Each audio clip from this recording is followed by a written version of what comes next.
Hi everybody, my name is Freya Kodar. I am one of the Associate Deans at the Faculty of Law. And I grew up in Toronto, on what I now know to be the traditional territory of the Haudenosaunee, the Métis, and most recently, the territory of the Mississaugas of the Credit River. So I'm both a settler and a visitor to this territory, and I want to start by acknowledging that I'm speaking to you from the University of Victoria, which stands on the traditional territory of the Lekwungen peoples. And I want to acknowledge the Songhees, Esquimalt, and Wasanich peoples whose historical relationships with the land continue to this day. I feel so privileged to work and play on this territory, and I encourage you to take a moment to acknowledge the territory on which you are on today. So I am delighted to introduce my colleague, Dr. Rebecca Johnson, who will be speaking today about responding to the Truth and Reconciliation calls to action. Professor Johnson joined the UVic Faculty of Law in 2001, and she is a full professor and associate director of the faculty's Indigenous Law Research Unit.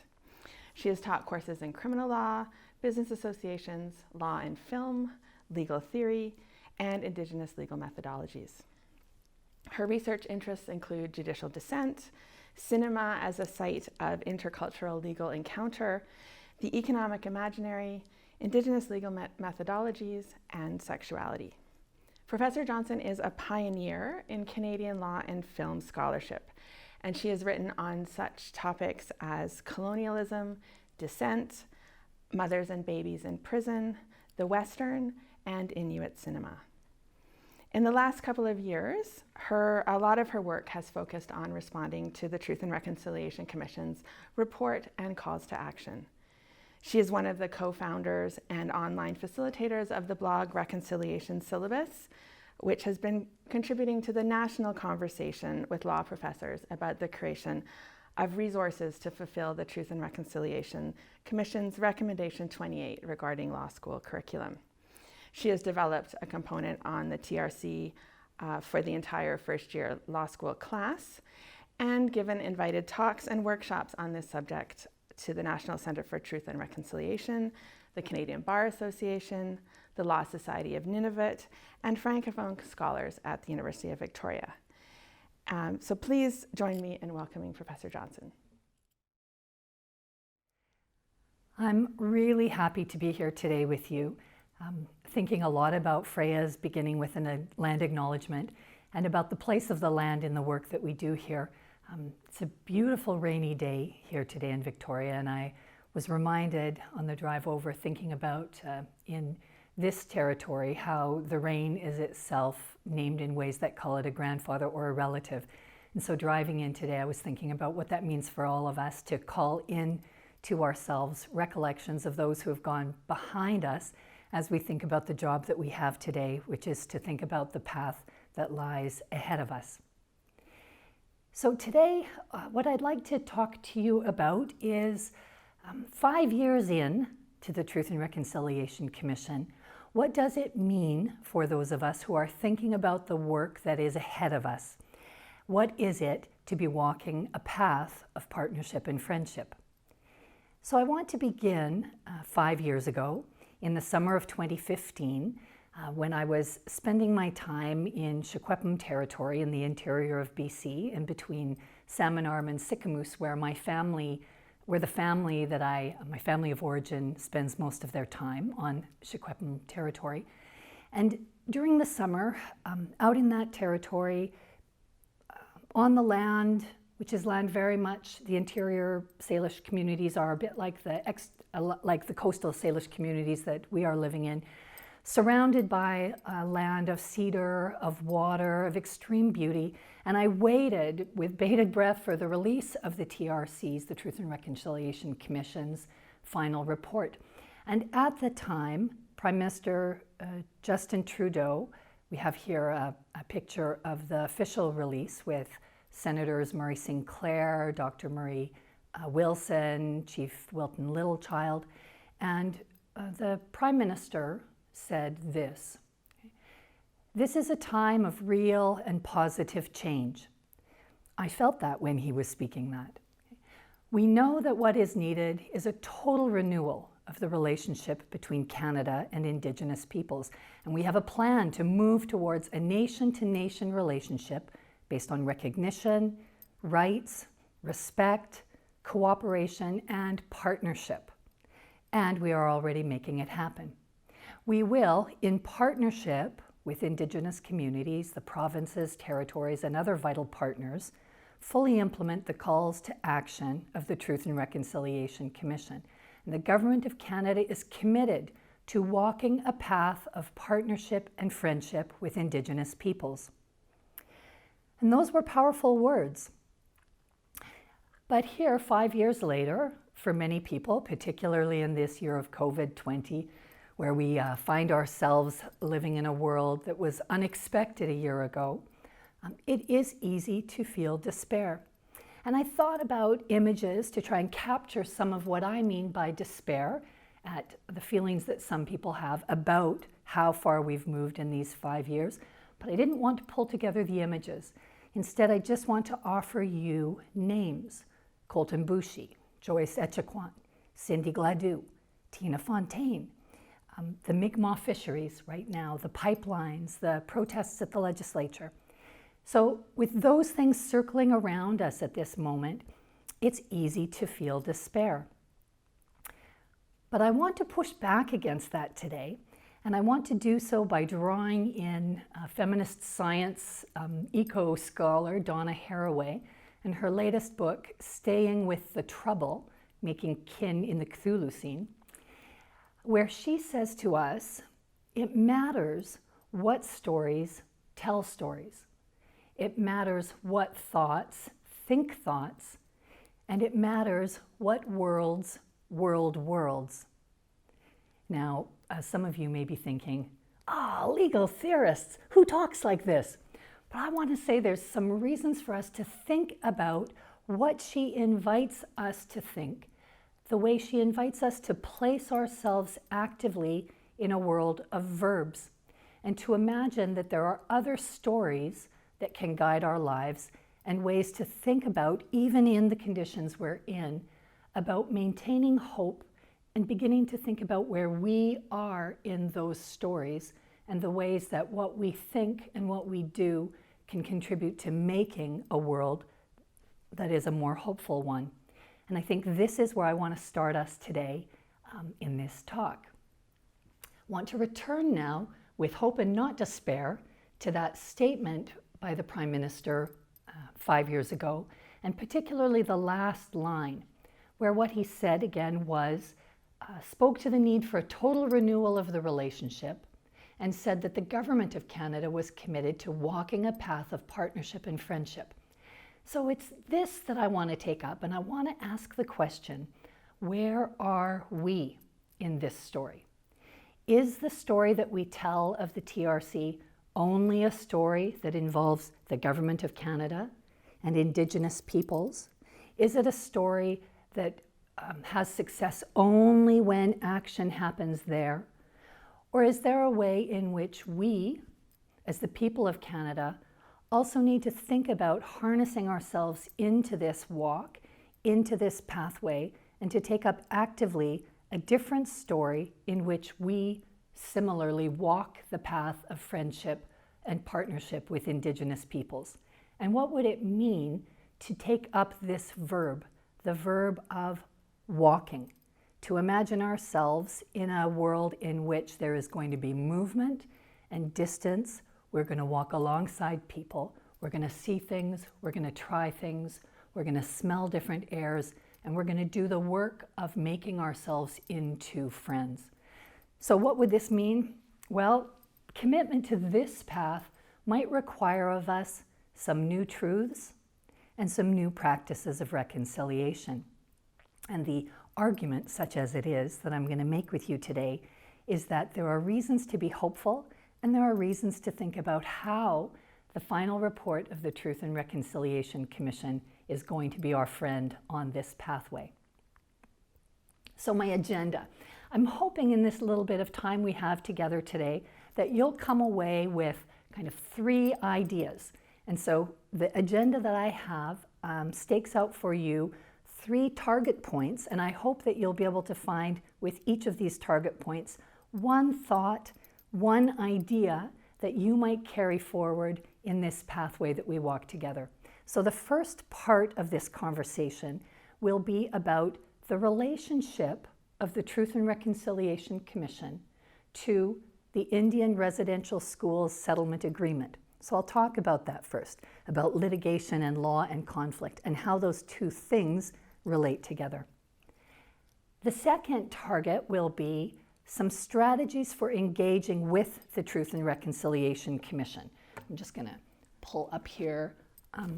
This is the executive summary report. So what at number 2 I want to talk to you about is some ways that you can read this text to make it one that feels like it's your own, that you can carry around with you. So that's number 2.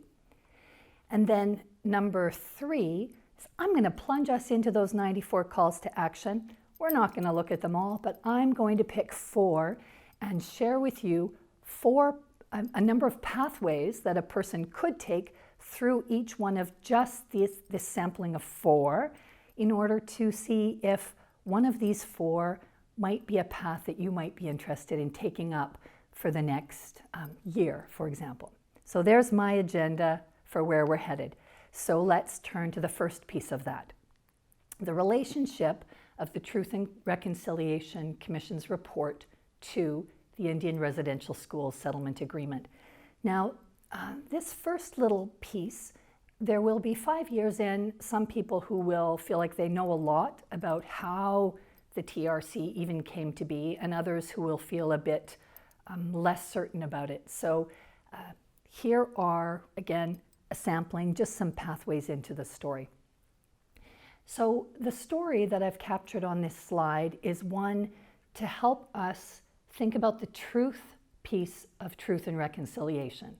So one of the challenges for most of us, like myself, who grew up my parents and my grandparents settled in the US a few hundred years ago as, colonists from Britain who came to the US at the time. And I use the word colonists because I have a very rich, full genealogical history. So I've got the gift and the advantage of many books, biographies, memoirs by my ancestors, and one of them titles his book, Statesman and Colonist. So there's no way for me personally to avoid kind of confronting the reality of my ancestors as part of an active colonial history. Okay. So for me, I grew up in Treaty 7 territory. That's where I was born, and as I've said, spent my time in Shikwepemulu. But I can only say those words now. I would never have had that language even 5 years ago to describe where I grew up, because my own sense of the history of Canada really was a history that created Canada around 1867. Maybe there were stories of Jack Cabot and Jacques Cartier, and they all seemed to be Jacques, and I was born in Alberta, and none of it really felt rich and compelling. And so my growing up was more interested in stories of Greeks and Europeans than it was in Canada, because I didn't have a truthful history of this land and of how deep its roots are. So this you can capture in this slide just as this reminder that part of the history of Canada starts, we could pick a random date of 1876 and talk about the time in that colonial history when Canada asserted authority over all things Indian and Indian lands, created the Indian Act that purported to govern every element of the lives of Indigenous peoples from birth to death. And as part of that history, very political history of what we would now call genocide, one piece of that puzzle became attendance for young children in residential schools, mandatory by law by 1894, but certainly ramped up by the 20s and 30s as part of an active campaign of killing the Indian in the child, a story that's very commonly understood now. But through that period of history, we know, and here, so this is the actual Truth and Reconciliation Commission's report, Volume 1A. So this volume covers only the years of Canada's origins to 1839. But a thing a person could do is order this and read the more extended version that really takes up some really hard truths of colonial history. But through that period of time, we had the residential schools operating, and the last one finally closed in 1996. Okay, that's within my lifetime. I've taught people who went to those schools. Now, the reason this becomes important for our story is even in the face of massive activism and resistance through those years, it was only once Indigenous peoples were allowed to, in fact, hire lawyers, were allowed, in fact, to go to law school, were allowed, in fact, to be heard in the courts, that former residential school children started bringing legal actions against the state for the harms that they had suffered. And during that period of time, kind of during the 90s, the number of people who had commenced actions against the state for easily documentable harms in the normal kind of Canadian law way was so high, and there were so many of them, that it was very clear that were they to proceed through the courts, our entire court system would have ground to a halt simply through the processes and the procedures given the number of claims. And so the federal government determined to find an out-of-court mechanism to settle those claims rather than going to court.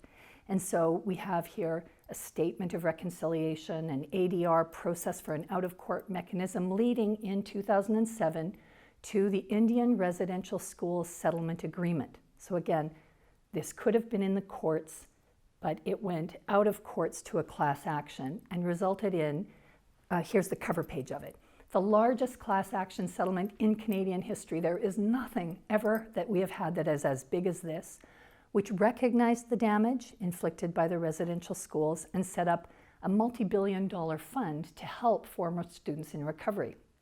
Now, it's very common to hear people say, well, it's been done. It was settled, there was an agreement, those claims are finished.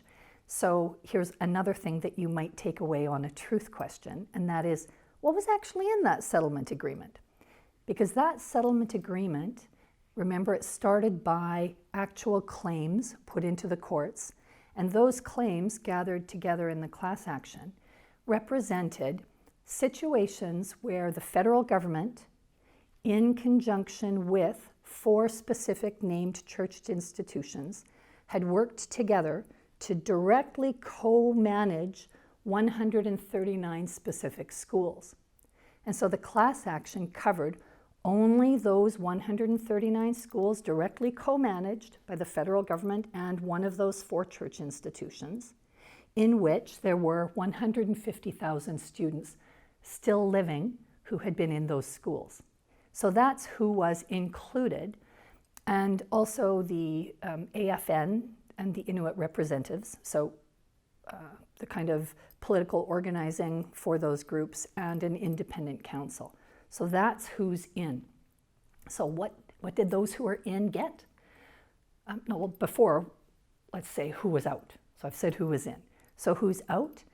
Well, if the school wasn't directly co-managed, but only funded or partially managed, it wasn't included.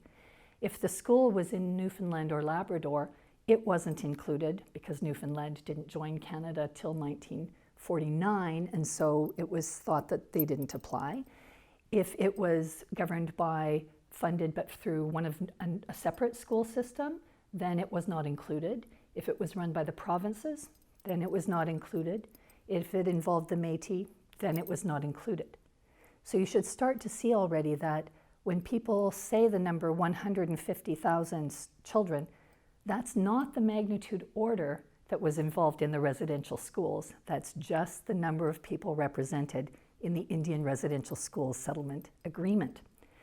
So if we shrink it down, one thing to note is that after the fact, what we now know is that there were closer to 1,300 schools, so 10 times more schools than covered, and the number of students covered closer to in the millions. But what about those 150,000? So the class action had 5 components to it.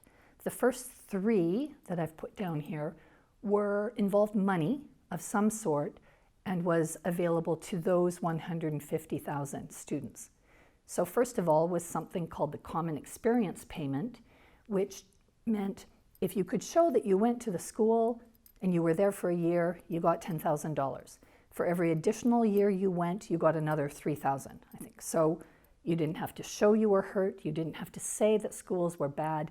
The fact of going to the school had a small amount of compensation.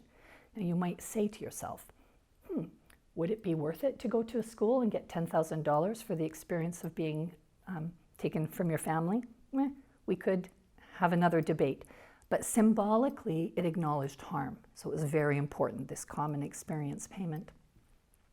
That was $1.9 billion of just $10,000 to $3,000 for being there for a year. There was also an independent assessment process to kind of take up the harder questions of physical, sexual, mental abuse that could be documented. It was more like what you might expect if you watch a lot of TV and look at kind of tort actions in the court. So there was a separate amount and a separate process set up for people to make some more specific claims. There was also a small amount set aside for health and healing services that were Indigenous run and led. But you can see $125 million, significantly a smaller amount for healing than in the above pieces. Now, I've put the last two things in red because those things, again, were just for those 150,000 students. But the thing was, those 150,000 students weren't primarily thinking about the economic compensations that were available to them. They weren't primarily thinking about how much it would cost or what the value of some healing services were. What they were thinking about was the question of truth and the need to have the stories be told whether or not people were compensated for what happened in the past. And so they, as part of the settlement, argued for, and you might say, stepped away from money for themselves in order to put that money into a Truth and Reconciliation Commission. So the Truth and Reconciliation Commission is what those former students asked for, as well as a fund for commemoration, for making new monuments, different monuments that would help to keep the memory of this story present for us, that would help us tell a different story, hold different truths. Now, so the Truth and Reconciliation Commission had a mandate over a number of years to go across Canada to communities everywhere and just to gather stories, just to hear people tell what had happened in a public venue where these stories could begin to be shared. Now, what's interesting here, and you'll see my handwriting, doodling, coloring on this, but I want to draw this to your attention because the commission and its mandate, who it applies to, is much larger than those 150,000 people. Note that it says here, reconciliation is an ongoing individual and collective process. So it's not just about specific individual people, it's about all of us as a group. And it will require commitment from all those affected. Now here our list of all those affected is significantly bigger.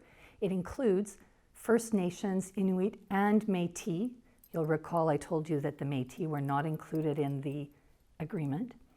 Former Indian residential school students, their families, again the families were not reflected in the agreement, communities, religious entities, former school employees, government, and the people of Canada. I'm going to stop there again. And the people of Canada.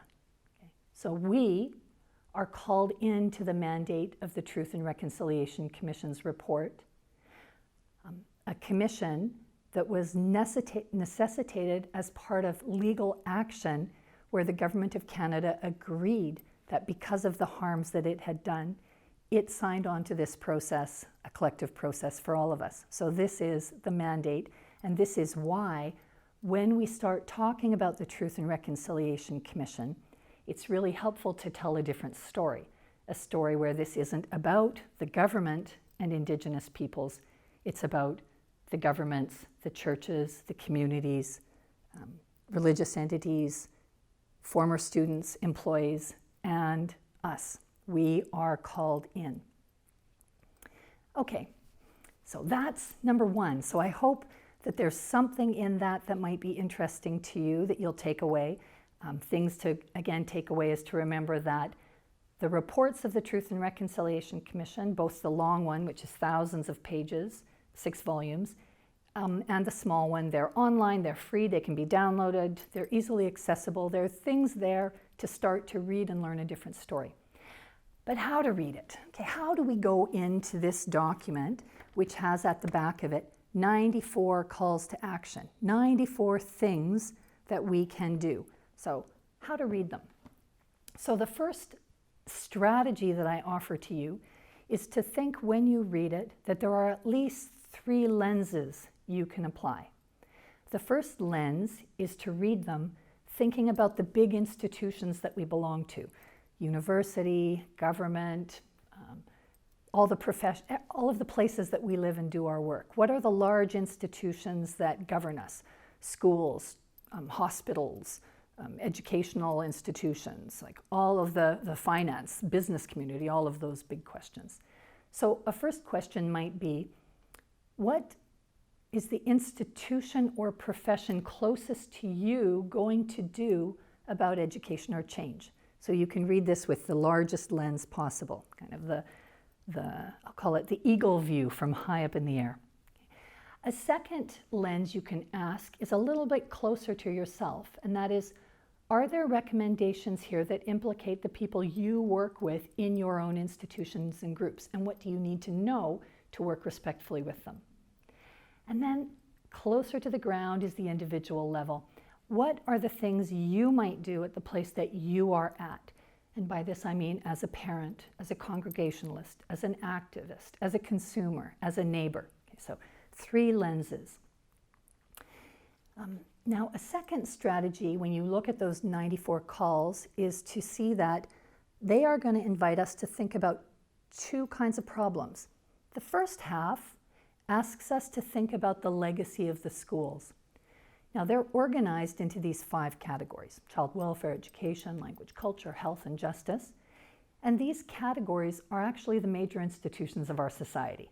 So the child welfare system, educational systems, language and culture, that is to say, the arts, the music, literature, sports, all of the things around us that kind of give vibrancy to our life, our health institutions, and our justice institutions. So those first 5 categories invite us to think about residential school involved all of those institutions, and we carry the legacy forward. So those are institutional questions. The second half of the calls points us to all the different processes we might undergo in the kind of broader shape of our life. So that's another thing you can think about: the structure. What are institutions and what are reconciliation actions we can take? A third strategy for reading the calls is to go into them with your colored pens and pencils and send yourself back to elementary school and think about nouns, who is being called to act, and verbs. What are people being asked to do? So I offer you this strategy because I love words. I teach in a law school. I play with them all day. But the first time I read these calls to action, I felt like I was a Teflon woman. So I told you, I waited anxiously for those calls. I was waiting. I picked them up and I read them, and then I got to the end, and it was like everything had slipped right off me. I couldn't really pull anything back to mind, even though I had really given it a try. So going in with your colored pens, pencils, and thinking about nouns and verbs is a way of slowing down and helping you focus in on really concrete things. Who are we talking about? And what are they actually being asked to do? And when I say what, I really mean what? Like, is a call to fund, to provide money, to acknowledge that something happened, to monitor something, to gather information, to change new policy? So once we start asking about the verbs, we open up the possibilities for ourselves to find ourselves in the calls. So we'll pull some of these into the work we do going forward, but who doesn't like a colored pen? All right. Now, I want to use that method of colored pen, and I want to take you into just 4 randomly chosen, hardly randomly chosen, 4 intentionally chosen calls, asking the question, can these 4 calls help us find a pathway, and a pathway that will involve some new truths or some new practices, new things we can do. So the 4 I'm going to take you to are 94, 47, 14, and 57. So we've got across the group, and what I've written down here is the heading. So newcomers to Canada, Royal Proclamation and the Covenant of Reconciliation, Language and Culture, and Professional Development. So let's plunge in and see if we can find some beauty and hope in these 4 sections. So let's start with newcomers to Canada. And I'm going to just put my watch here to keep count of time. Okay, now I love taking this one into the classroom, so let's look at it. In green is the who. So who's being called to act? Well, we call upon the Government of Canada. So I like that, it's straightforward, and it's also not me. So this one seems very distant from the ordinary citizen. And the Government of Canada, the verb is replace the oath of citizenship. So again, that seems pretty distant because I don't really have much control over legislation or repealing it and replacing it. So I like the section, but as a citizen, you might look at this and say, it's distant, right? It's distant. So what was the replacement that was suggested? In blue, I've given you the new words. So what we have here is the actual oath of citizenship that a new citizen would be called upon to speak at a citizenship ceremony. So you'll see here that we have swearing or affirming to be faithful and bear true allegiance to Her Majesty Queen Elizabeth, her heirs and successors, and that I will faithfully observe the laws of Canada, including treaties with Indigenous peoples, and fulfill my duties as a Canadian citizen. So if we were in the classroom, I might ask the people there to put up their hand if they had sworn this oath. So you can imagine, for yourself, you can actually raise your hand or not if this is an oath that you've sworn. So here are some questions I have. If you didn't swear this oath, are you still bound by it or not? That's my first question. So what is the significance of the oath, both to those who swear it and to those who are, we could say, born into the covenant as citizens? We are deemed to have already, through our birth, found ourselves in this position. Now, what about these words, including treaties with Indigenous peoples? So here's a question. What if the government does not add those words in? Does that mean that a person who swears this oath doesn't have to abide by treaties with Indigenous peoples? Or is a treaty with Indigenous peoples, like the treaties with the US, like the treaties with Europe, like the treaties with China, are treaties things that we in Canada are required to abide by whether or not we swore an oath? So one might ask, why do we need this then if we're already bound by this section, whether or not the words treaties with Indigenous peoples get put in here? Why is this change important? Is it because in part there's a signaling function, that it's something that is worth bringing to our minds that those treaties are in fact part of the law that already binds us? Now you'll note at the beginning that Freya acknowledged the territories and spoke about where she was born in East Canada, in the east of Canada, and which treaty applied to her.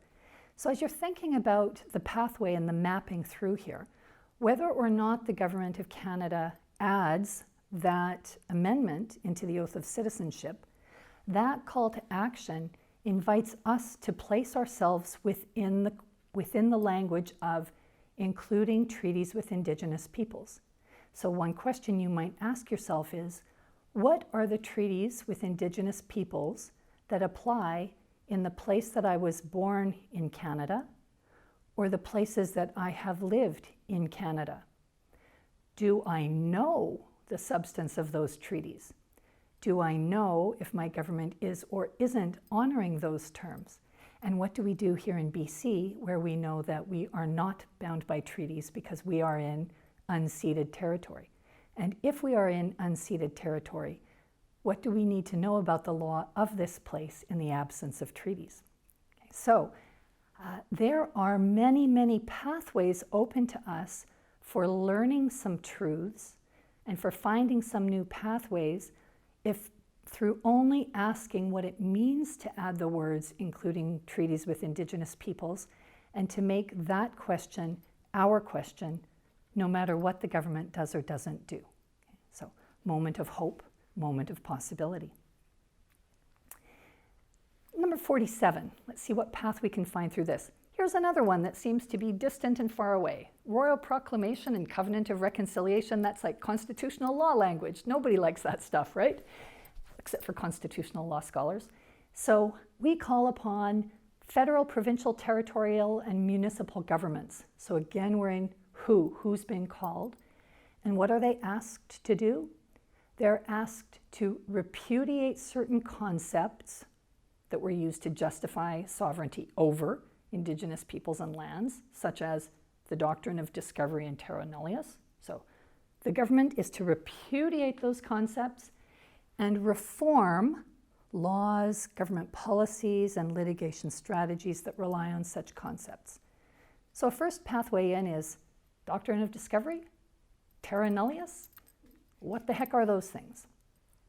So a new history, a new story that we should know is the place of the doctrine of discovery and of terra nullius in the histories of colonization around the globe.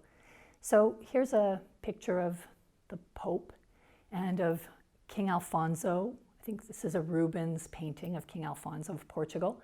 And the Pope, in one of these papal bulls, this just particular one of 1452, is one that presumed that Christians could in fact discover new lands, and these lands would be new lands if they weren't already being occupied by Christians. So if there were pagans in those lands could be discovered.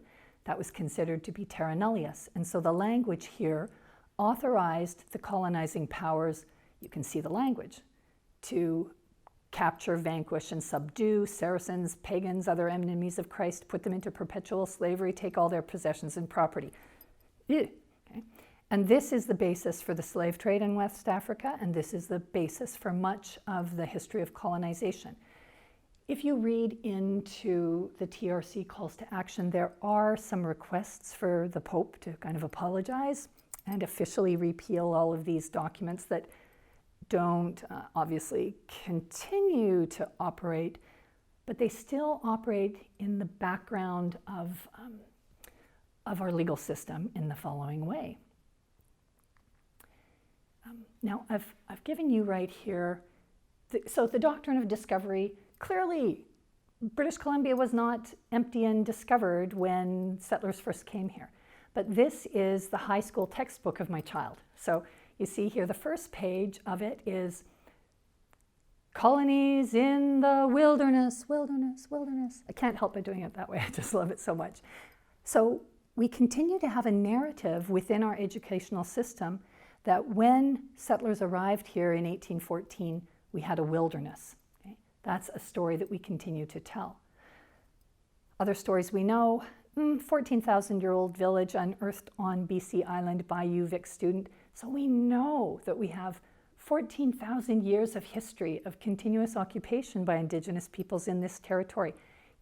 That's older than the pyramids. So the depth of history in this land is staggering, astonishing, and a thing of wonder. Okay? Not doctrine of discovery, not terra nullius. And so you see this in contemporary arguments, so things you're looking to do.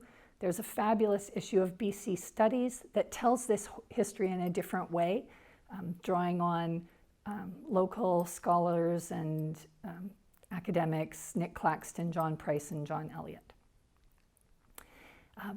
For things that you can do for pathways, there are additional histories and stories available, including the U of A has a fantastic 12-week Indigenous Canada massive open online course that a person can sign up for free, and a delicious, beautiful, artistic set of video lessons available to everyone to find a pathway past the notion that we live in a land that needs discovery and that was terra nullius. Okay, languages. This is our third one. Now, again here, sorry for no green, we call upon the federal government, again, to enact an Aboriginal Languages Act that incorporates the following principles. Okay, I can't enact an Aboriginal Languages Act, but where could I be in this invitation? Now, note here that the Act is to say that Aboriginal languages are a fundamental and valued element of Canadian culture and society. Do we need to wait for the government to pass a piece of legislation to tell us that? Or is this something that's within the hands of each of us to take action in the now, both to acknowledge the importance of language and to find pathways through? And there are pathways through.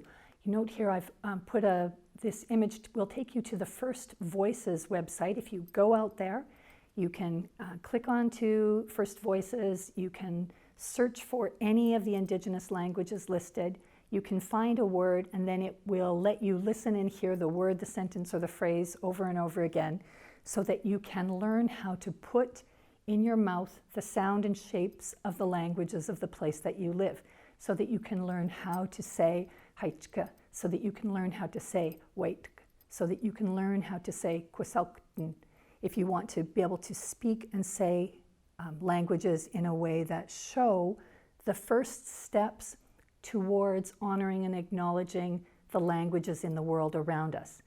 You don't have to be as far as a fluent speaker, but moving in the direction of these small steps can be a piece of us placing ourselves in the story of beginning to value Aboriginal languages by putting them back into use in our daily life.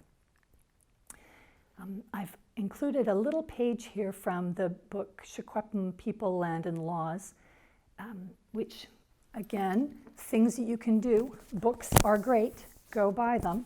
But this one has a whole chapter in it on language, and I just want to share with you an insight that I learned. And the insight is this. Within the Secwepemc language, if I'm going to use the verb, Mary painted the house, I'm going to use the verb painted. That verb, paint, conjugates in ways that attach to it the evidence that I have for the statement. So if I use the first version of Mary painted the house, it means I saw Mary paint the house. So when I use the phrase, I am also telling someone how it is that I know that the painting happened. The second version means Mary painted the house and I saw things like circumstantial evidence that lead me to conclude that Mary painted the house. So again, if I were thinking about criminal law, this is like other pieces of evidence that lead me to the conclusion. Or the third version is, I've heard it said that Mary painted her house.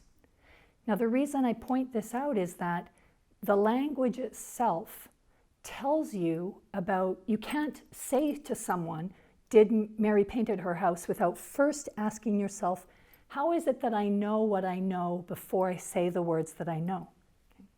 So to know this about an Indigenous language can be helpful as a way of reminding us that there's massive importance in this of thinking about the language as carrying something more than mere description. Carries also conversation about how we know what we know. It's profound. So go out and buy the Sanchothan Dictionary of the Saanich language.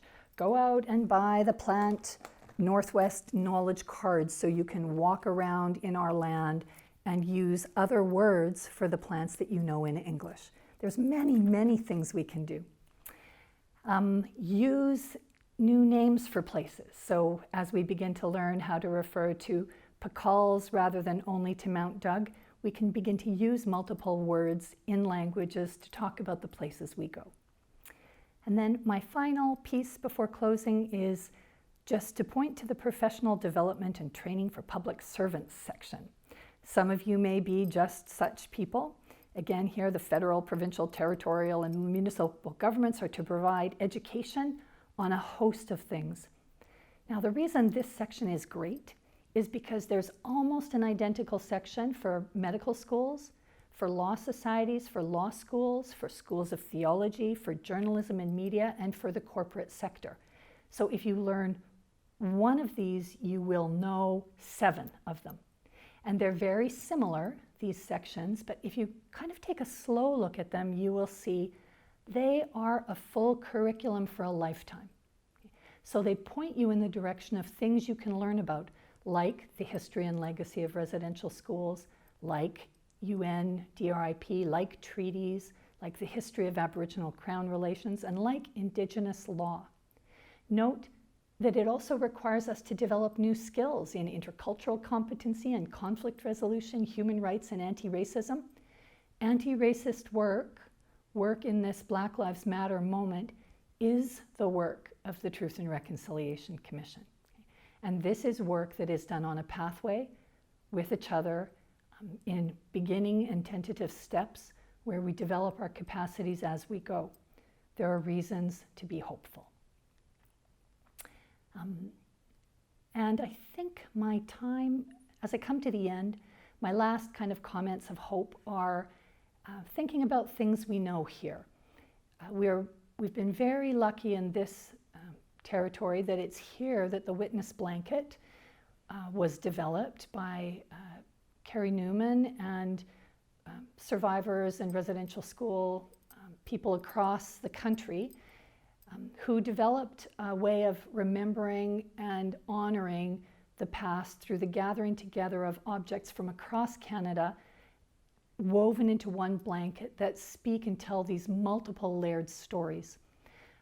One of the things associated with this blanket is it's currently housed at the Canadian Museum of Human Rights, and there is an agreement governing its placement there, but it is a stewardship agreement involving that uses both Canadian law and Kwakwala law in order to create a new partnership in which common law and law from this territory are woven together to create a very specific kind of partnership where both sides agree to be stewards to the blanket. It's owned by no one. It is the only rights holder, but it's an agreement that shows us a path of actual partnership, a path of something new, reasons to be hopeful. And I've just placed here the reminder that Indigenous law is not something for us to apply, it's something for us to learn. And so entering into the conversations about what the legal resources are, what the stories are, what the ways are of learning law, so that we can learn to increasingly be lawful people in the territories that we share. That we can learn, in fact, how to think differently about our own place in the story, committed to walking a path of partnership and friendship with Indigenous peoples and with each other. And the reminder, the pathway is not always straight. The pathways are to be met and built, and it's time for us to do that work walking together.